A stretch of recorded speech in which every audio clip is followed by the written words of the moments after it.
Bonjour à tous et à toutes, bienvenue sur cette émission culturelle Le Jeune Tendancier Congolaise, présentée par Dina la diva congolaise. Alors aujourd'hui, je reçois pour vous un jeune artiste congolais. Il s'appelle Monsieur Spartiate. Mais avant tout, je salue la grande équipe de Lac Télévision. Je salue mon patron André Makambo. Balobi les jeunes congolais. Bio congolais au vani nandaku.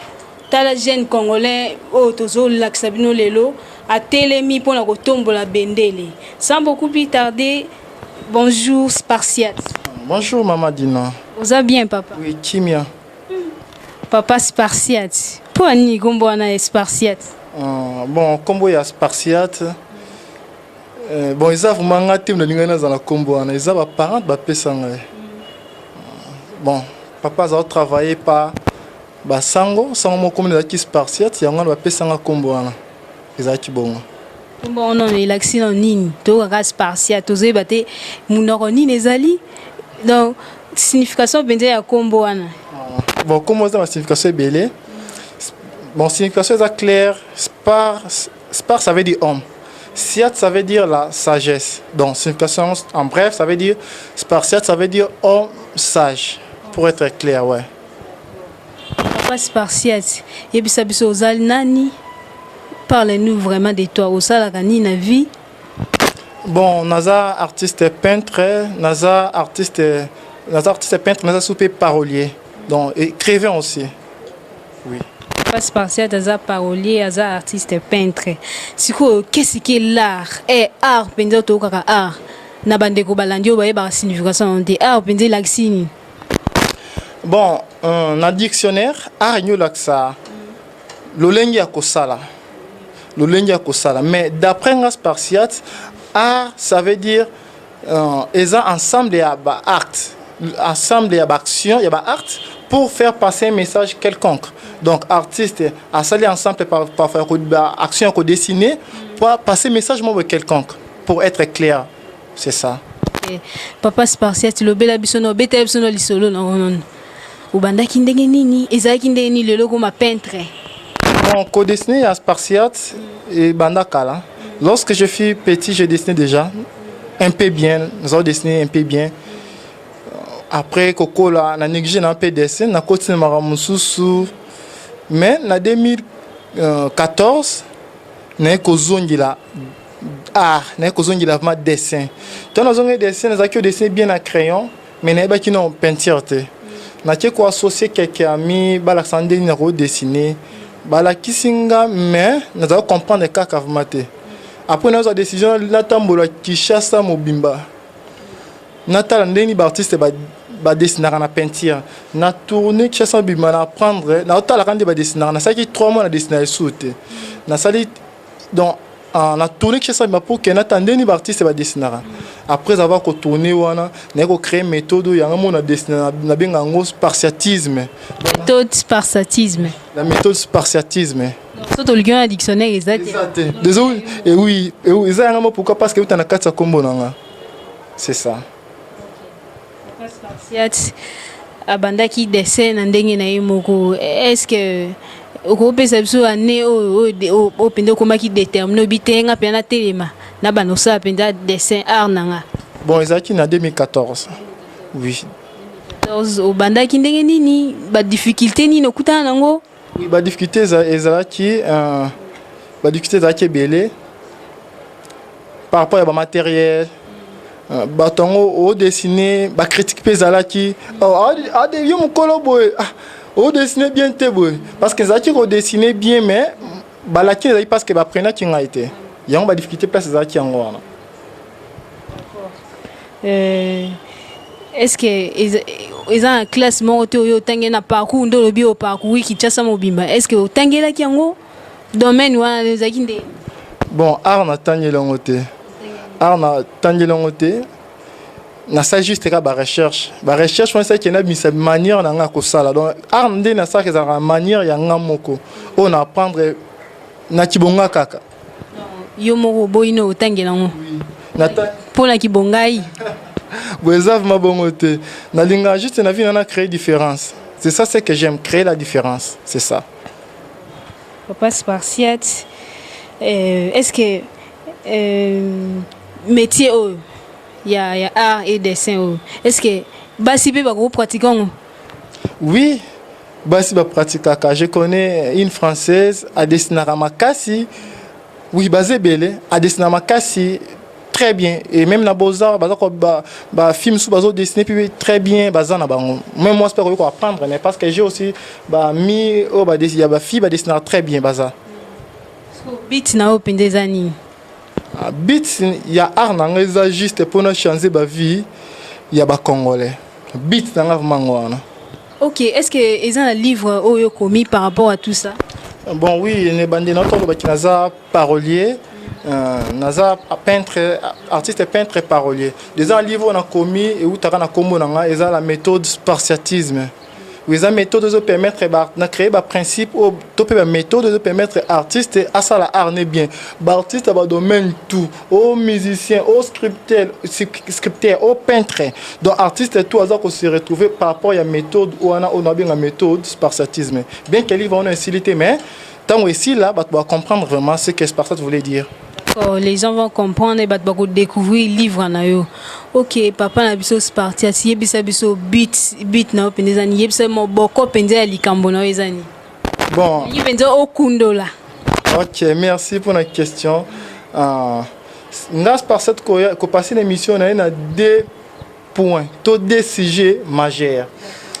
Des sujets majeurs wana ba na sujet moko ezani oliboso sujet wana nazo lobela nazo telemela ba artiste congolais nyonso o bazali ko sala art na bango na ndenge ya mabe o ba mo sala art na bango komi ko distraire population na ndenge ya mabe donc nazo telemela bango nyonso o musicien o peintre o nga comédien bango so na telemela bango o telemela bango donc c'est ko eli bon ben na kanda. Oui effectivement parce que art qui peut éduquer bateau mais art comme ko désorienter bateau comme ko tinda mutuna insalité mo tin et comme ko distraire bateau ndé moko ya mabe car tebe artiste bazaki ba enseignant bateau bazaki ko éduquer population mais le artiste ba comme ko détruire population entre autres banzembo to mona Kinshasa muto ye manzembo si ekwiti donc ezotinda jeune akekara na vie mo ya ambiance jeune abana ko mela masanga époque oyo toza tant aux habits soit congolais, toi on attend au congolais faut à vivre bien. Congolais baba droit na e. Congolais baba droit na e, ndenya ko tiko vivre. Mais tandis que aux qui pour enseigner pour éduquer comme ko tinda congolais na ba désordre. Tant sanga kuto de victime ya kuluna. Donc abima cha ute musala kozonga okuteba kuluna tema on dirait comment mboka na bango ba bisa se présenter taba kuna bisa se présenter ba senge ma carte alors ce cas de la terre bazu ba personne bazu bazokisi tandis que na loi ya mboka komama na article 50 ya mboka balobi toute personne a droit à la paix et à la sécurité. Donc Congolais surtout ça a droit à la sécurité et à la paix. Mais to vivre en na mboka na biso. Parce que biso ba artiste tozoloba nini. Na baté tozoloba nini. Ba artiste mise bazoyemba nini. Banzembe komaka ya distraction. Petit na koma mbeyambea. C'est quoi ça?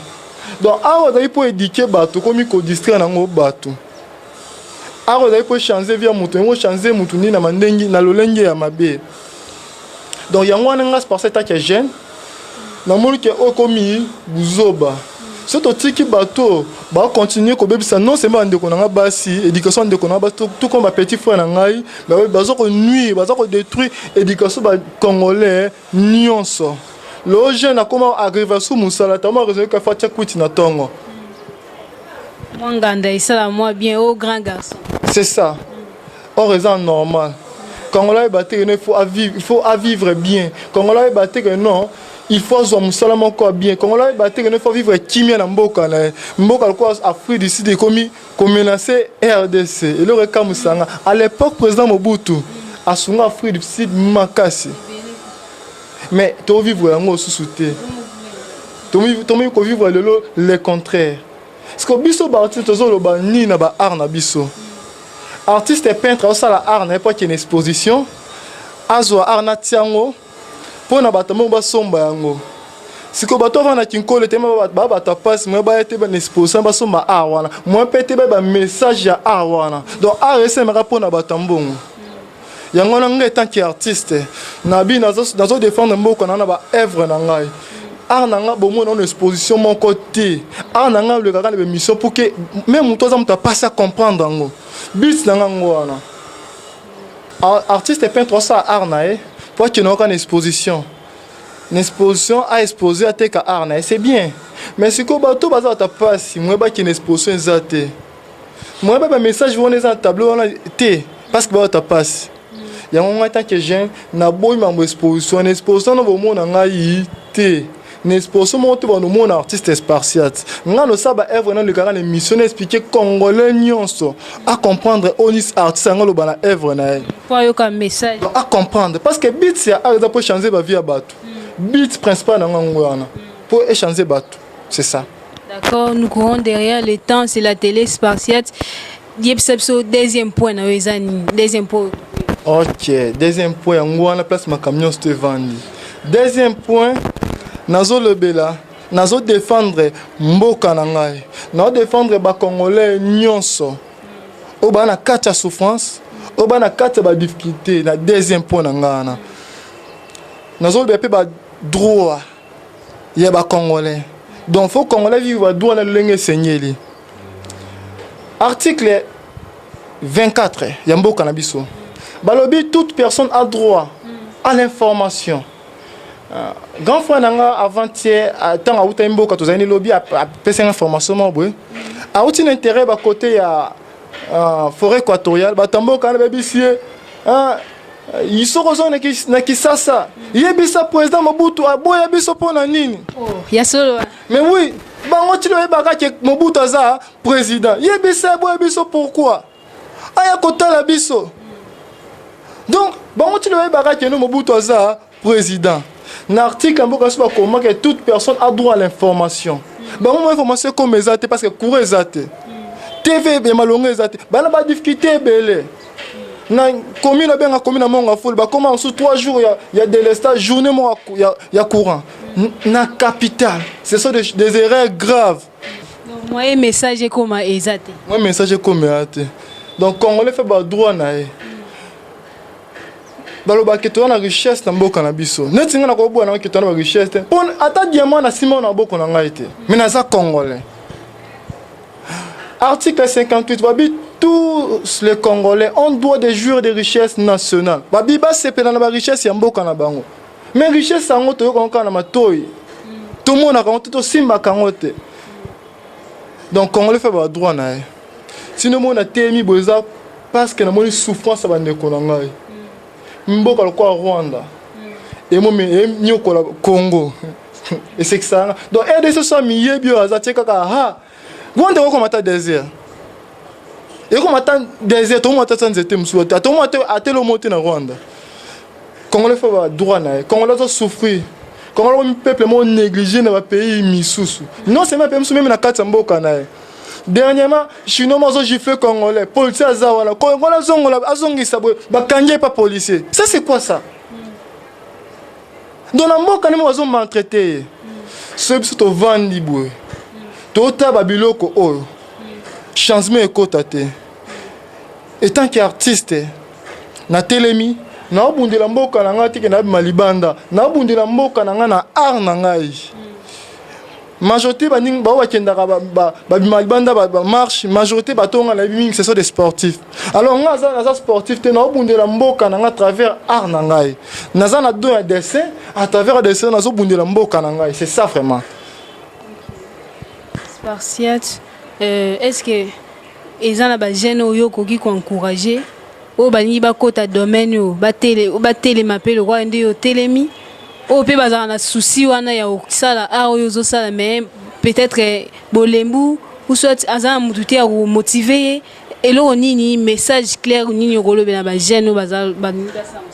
OK, bon, donc encourager ba mi o bazana besoin ba apprendre à n'encadrer ba jeune ou n'encadrer ba élève nanga mais ba o bazana bango hier bazana besoin ba comment lokola nga ba apprendre na encourager ba makasi mais na singa nde baza lokola ngai ba défendre pe mboka na ba travers ba art na bango baza ko sala eza teka baza na besoin mbongo nga pe na jeune na besoin mbongo mais non tala que nous sommes mais ba tumsu ba souffrir mais ceux qui na mzimbo ngwana mo sala ba aro na miko défendre mboka na ngai eza mutu ya mingi parce que biso ba artiste toza censé ya ko éduquer ya ko prêcher ya ko changer ba vie à ba travers art na biso au moins artel ko Jackie Chan au talifi mene abomi mutu comprendre ce que abomi mutu parce que mutu da mutu ya mabe donc et enseignons quelque chose donc na vie so pena mutu na recouvre pe boy donc but ya azama pour et changer vie ya mutu nous allons comportement abe changer au moins na théâtre ba bala si mutu na simba kisi abe liboma de changer vie ya mutu mais ce que biso ba artiste congolais nde to mema ngona ndenye ya mabe na tala pièce théâtrale mo bandi nini pièce théâtrale ba komi j'avais perdu mais na suka pièce théâtrale mutu ngo réussir donc na pièce na ma mutu sale bal na ngo côté donc ba artiste tout ya art ba wa sala ba artiste on se sala la théâtre ba mo encore lingo sexa biso ce ko seki sawana et chancer ba vie na biso na nini. Après avoir conseillé biso wana parce que bit a pour changer vie à mutu yo sexy ngasko ngali bumunzala mokeza bien te net vazo me rumba wana ba générique calamité comme yo artiste miso beti générique no yo mon papa na komi danseur maman na komi danseuse ba robi non ka famille na ezande terrible donc biso to bino te biso ba congolais donc to bina libumunzala bo meso sur bolingo bino bana 20 basi ben pidique la Bible nous dit on donne ce qu'on a. Si vous avez un 20 bas sur artiste émission, vous avez un bolingo. Hein? Ce que bolingo to bien en boka za bien, tu n'as pas ça moi si ba fleur, ah na fikisha ça so pèse moi si ba fleur go bambo même robe tout même bata. Bolingo poto, yo na chiso pèse moi si fleur, ya bezo ba kanga kabelo pèse ma tite. Ce que to bien na ba générique nek bo sele so ba générique to bina, muto bina nanza na libumu. Quand la so bina nanza libumu, bolingo bongo. Tant haut, bokanga bien. Tant au Congolais na bezo so banzembo wana te to na bezo banzembo lokola bomona te ba passe bomona te to na bezo banzembo wana e ko réveiller Congolais et ko réveiller conscience na e muto comprendre qu'il a souffrir muto comprendre qu'il a vivre bien te to na bezo ba chamora bongo to na bezo ba théâtre moko ko réveiller conscience ba Congolais donc Congolais comprendre qu'il faut travailler Congolais comprendre que non azo vivre vie mo reza bien te papa ba pays mususu c'est ça. D'accord, merci Spartiate. Après cette image toko balaksa image na yo to eba a oyo dessiné biso elaksini ni pe lobini. OK, merci.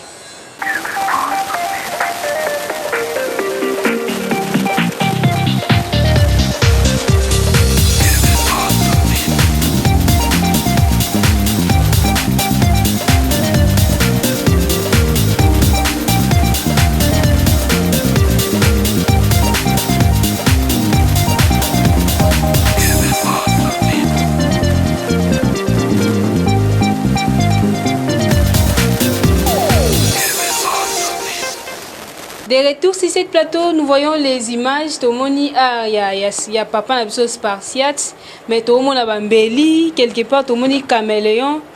Donc Tomoni a couteau côté ya Kingo, musus côté ya Liboko. Et l'axini.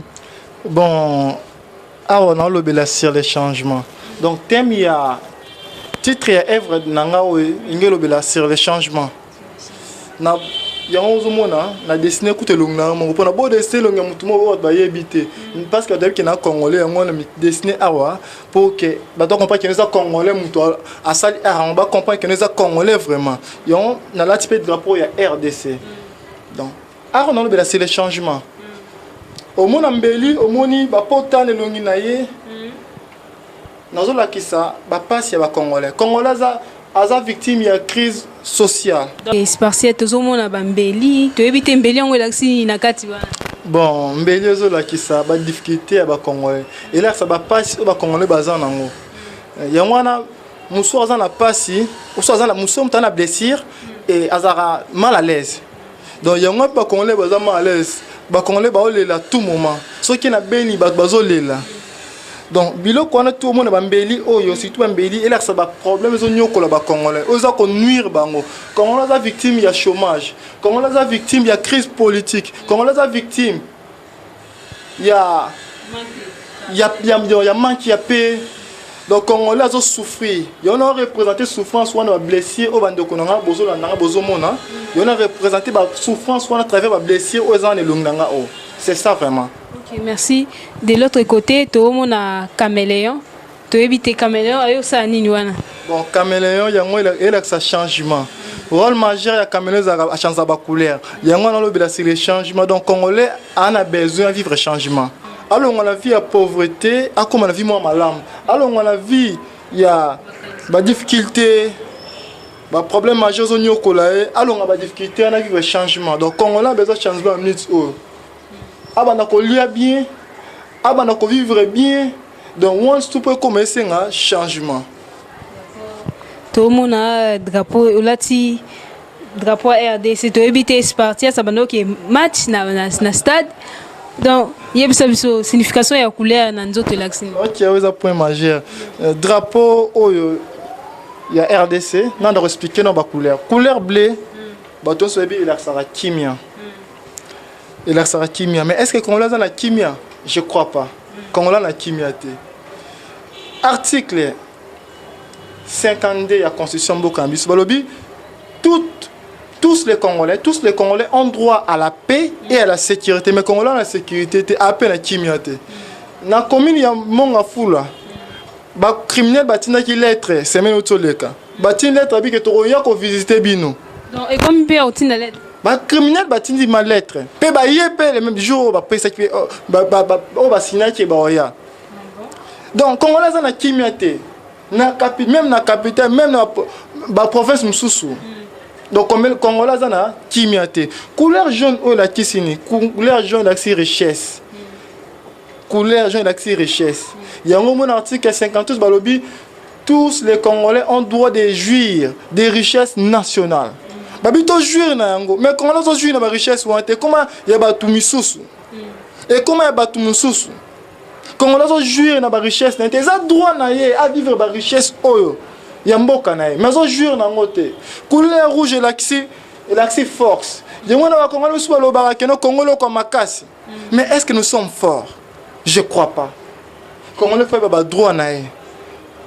Quand on le fait ba droit na sauter longi na aro na obimisa mamis na représenter ba passe donc na représenter ba passe na bisa donc mamis c'est là ça dans ba passe nyonso to ba Congolais bande na ba kufa na beni bande ko na ba souffrir ba Congolais yango mo na représenter à travers mamis o. C'est ça vraiment bref. Quand tout le monde a Spartiate litoya to éviter elaxinine. Bon, on a perdu ça, on a kanda. Tant massacre, on a béni, on a perdu ça et boué. On a kimiate. Nous autres, on a kimiate aussi longtemps, on a souffrir. Et on a perdu ça, on a kanda. Oui. Oui. D'accord. Tu comprends le thé. Tout le monde a coudrement échangé. De ce côté, Libo Katikati, Kuna match là, côté match route. Elaxinoni. Une bonne question. Ah, dans la longue vision. Donc, mon femme a mon coup, c'est un monara moulaï. Donc, pour que mon vienne chez nous, femme a vision moi milaï, vision moi milaï. Donc, à monara. C'est ça qui ont parfois 100 francs. Mon nom est mon qui me résonne des euros à 1000 francs. C'est ça vraiment. Donc, message en moi, dans la longue vision. D'accord, c'était avec artiste Spartiate, Bino Boyoki, Denga Lobeli Bino. En tout cas, yo jeune congolais oyo vai na ndako. Telema se révolter, telema na musala, yekola musala, babi ki goigo e futarate. Yo telemika na kwa osala kuluna o raisonner mkoloni. En tout cas, émission oyo, eza émission culturelle et apprendre biso makambe belé. Téléma, jeune congolais, yekola musala, misala ezebele misala maboko, yekola métier, ne fût-ce qu'un métier, et qu'on aider un jour na vie nao. Alors, merci beaucoup pour notre caméraman, Kevin Peniel. Donc, Bambo Tenanga, ya Mingi, na grande famille, les amis de la Colombe Télévision, à toi, mon patron André Makambabi, Makambaso, sont des Vandikuna. Je dis merci à mes parents, à toute la famille Mboulou, à ma maman Godelive, Babi, maman, et à ma passe. Merci beaucoup, merci et bonne suite des programmes. Je laisse les paroles à l'artiste Spartiate, à l'Obelabino et l'Okun. Ma cantine à Souka, mot de la fin. Merci.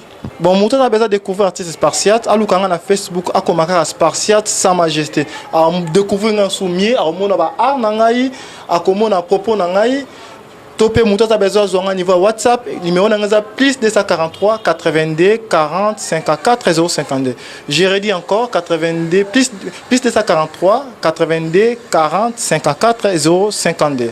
Yangoana. Bon, Moutopé a soutenir ngai na moyen ya mbongo et problème té mais mingi na rozana besoin bato ba soutenir ngai na ba idée et ko permettre ngai de défendre encore na défendre sous mboka na ngai na ba œuvre na ngai na za besoin mingi ya muto soutenir ngai na ba idée et ko permettre ngai na défendre mboka na vraiment na ba œuvre na ngai mais so ponyo sunga ngai na moyen ya mbongo c'est pas un problème na fi mais est-ce que baloba ke no boy mbongo za liboma na robo ya mbongo te ezana mo bien mais ezama la mingi pe so soutenir ngai na ba idée ba stratégie ndi na ko défendre mboka na ngai na moyen ba œuvre na ngai merci mingi.